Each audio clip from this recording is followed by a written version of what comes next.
Good evening, one and all. I was thinking to address you good afternoon, but there is some, changes of your schedule. So I could not address you good afternoon.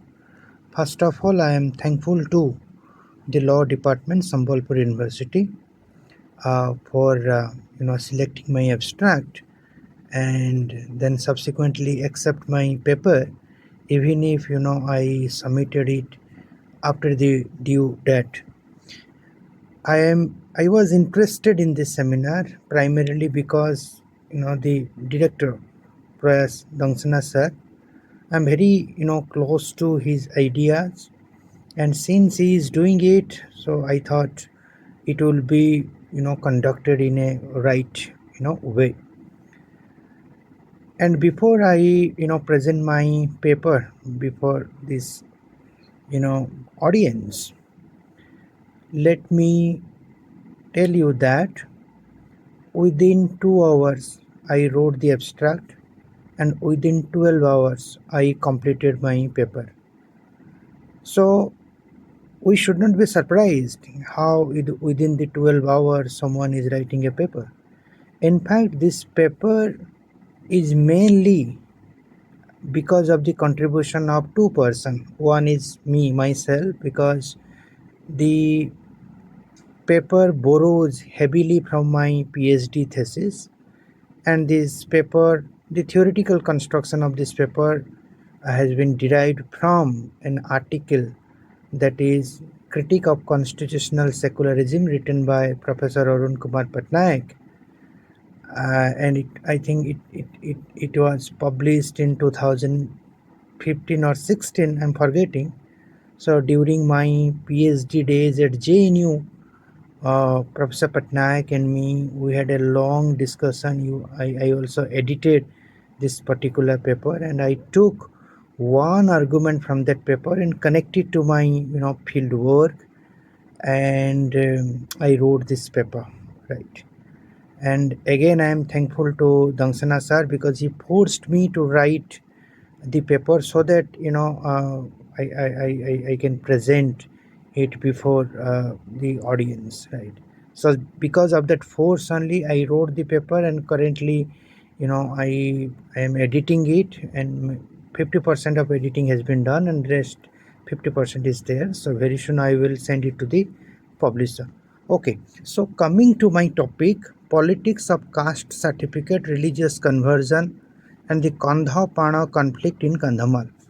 So in this paper, I discussed how caste certificate has been politicized, or the politics of caste certificate means politics which is done by using caste certificate, and religious conversion means conversion or converting from one religion to another.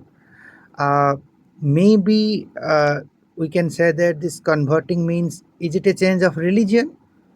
Yes, it is a change of religion. Or is it a transformation of the self? Yes, it is a transformation of the self.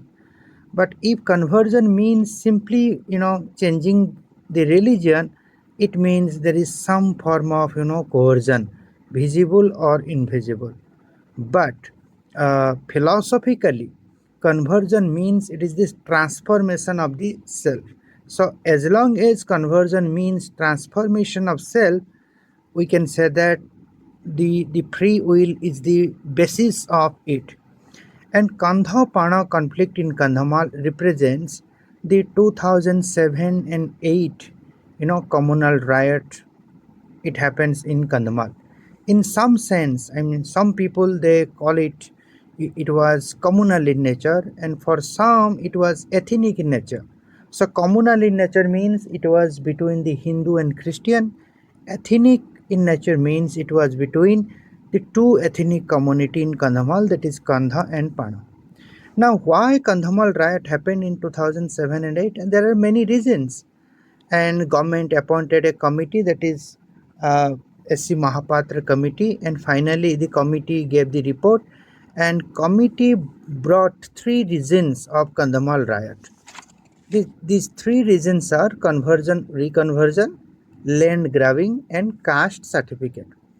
Now, since this paper is related to caste certificate, let me bring the issue of caste certificate. Now, what is the issue of caste certificate? The issue is this, that panas basically means they are one kind of scheduled caste, and kandha is one kind of scheduled tribe. So pana are demanding the ST status through the Kui language. So Kui is a language that is spoken in the Kandhamal by both Kandhas and Pana, because Kandha Pana has been staying together. But remember, Kandhamal, the name of the district, has been given on the basis of the name Kandha, not in the name of Pana. But since Panas are staying with Kandha, they have been using Kui language since long. Now, Panas are demanding ST certificate on the basis of their language, that is Kui. But then why? Because Pana, after conversion to Christianity or Christian Panas, they lose their ST status. But on the other hand, Kandha, after conversion to Christianity, does not lose SC status, right? So, a converted Kandha still gets reservation facility, but a converted Pana cannot get the reservation facility, because it has converted to Christianity, and Christianity does not have any religion. That's the broad idea. But what is the need of caste certificate? Now, the need of caste certificate is this, that caste certificate is basically needed to grab opportunity. So, if you have a caste certificate, then there is a opportunity for you. You may get, benefits, governmental, benefits. Now, let me present two conversion experience which is related to caste certificate. In fact, in my PhD, I worked on the concept of free will in the context of religious conversion. Especially, I studied the converts and their experience of conversion. And in that study, I, you know, uh, interviewed 50 converts.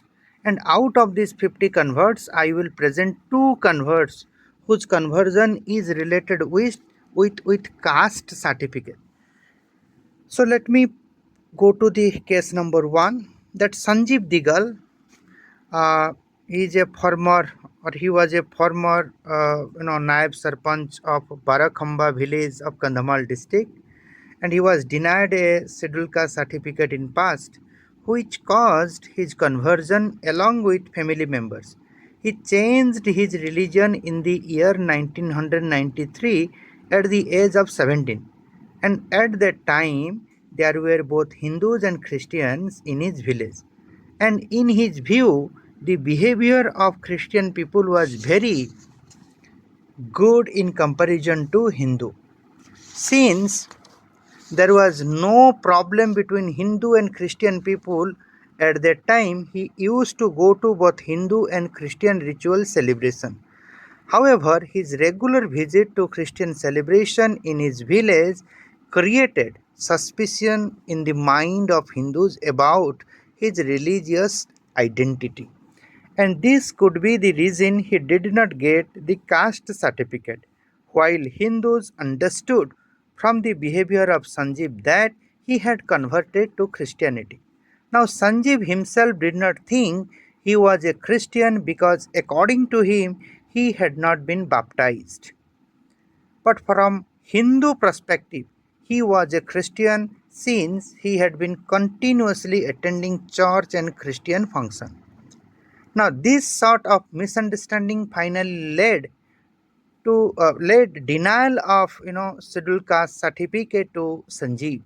Denial of caste certificate in effect denied Sanjeev's self-identity as he perceived it, and he says, quote and unquote, "I admit the fact that though I have become Christian on my own account, yet it is not my choice." Now, this is important.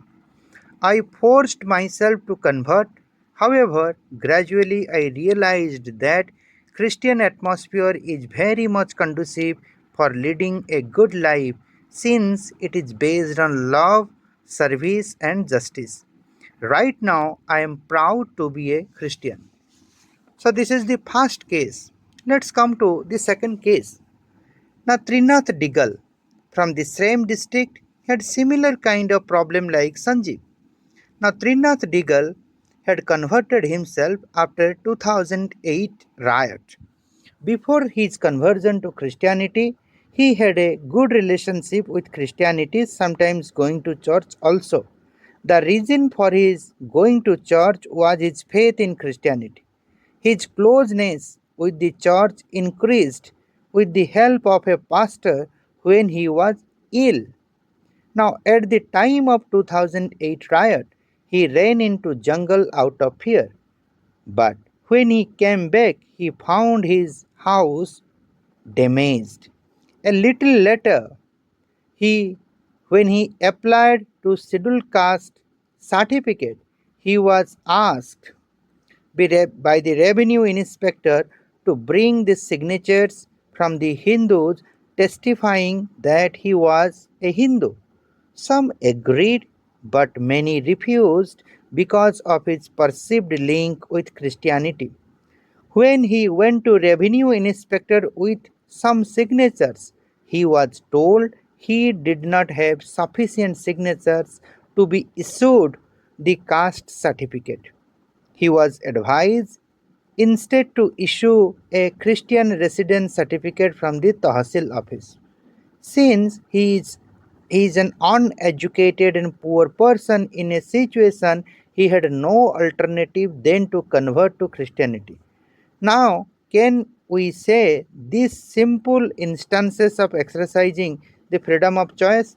To quote him, since my Hindu brothers were considering me Christian, I had no other alternative except to become Christian by issuing a Christian residence certificate. So, audience, in both these cases, the denial of a caste certificate effectively forced Hindu Dalit conversion to Christianity. It was not a matter of personal choice or heartfelt spiritual appeal.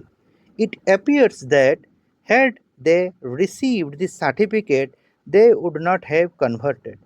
And interestingly, their post conversion realization as a Christian suggests that a caste certificate is insufficient to bind a potential Hindu convert to their original faith. Now, after listening, after going through these two cases, my paper argues that there is no need for Panas to demand ST status, right? By using common Kui language, which is spoken by both Gandhas and Panas. So even if Panas did not get the ST certificate, even if they have used the fraudulent means to achieve the ST certificate as mentioned by in the Mahapatra committee report. In fact, my paper argues there is no need for Dalits to demand the tribal certificate. Rather, the way tribals don't lose their ST status after conversion, so also Panas should not lose the SC status. So the logic which is applicable for ST reservation, the same logic can also be used in SC reservation.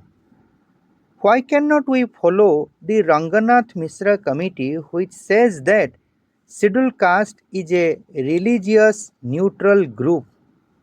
Why the broken individuals are located in Hindu religion only, not in Christianity and Islam?